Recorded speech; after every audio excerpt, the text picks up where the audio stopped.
We Bury the Dead drops Daisy Ridley into the middle of a zombie apocalypse. Let me say that again. Daisy Ridley in a zombie apocalypse movie. Sign me up, baby.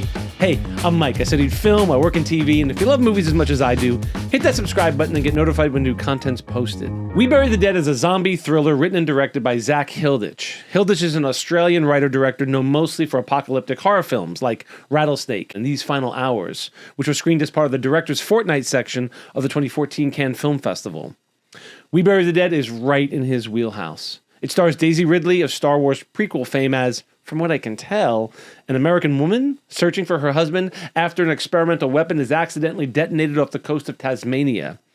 The reason I'm not sure if she's American is her accent is sort of fluid. The detonation released an electromagnetic pulse so strong that it caused permanent neurological damage to almost every living thing in its range. Nearly everyone within a couple of 100 miles were killed instantly. Nearly everyone. For some, it didn't kill them per se, but rather turned them into a zombie. Not human any longer, but not dead.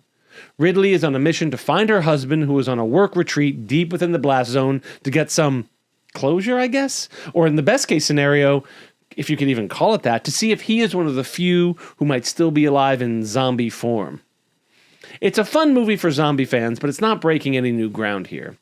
The real issue I have with We Bury the Dead is motivation. Ridley's character has the strongest motivation to traverse this venerable heart of darkness, but even her thinking is a little flawed. She sets off on a rumor that some of the dead are reawakening, but she isn't sure.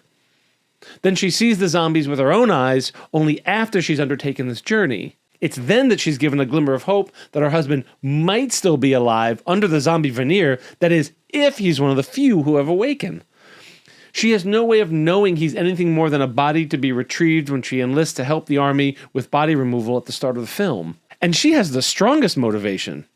She enlists the help of fellow body removal volunteer Clay to help break out of the army base that they're housed in. We never really get a good reason as to why Clay decides to risk his life to help her. There are times when Ridley is moving forward with her mission, and even she isn't sure why.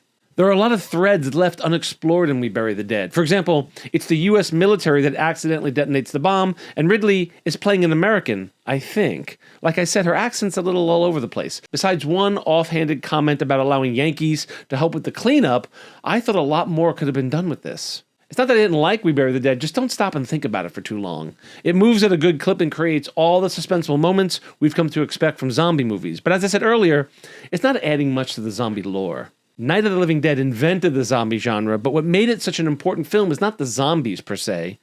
Night of the Living Dead became a cult classic and one of the most beloved horror films of all time because of its subversive critiques of 1960s culture.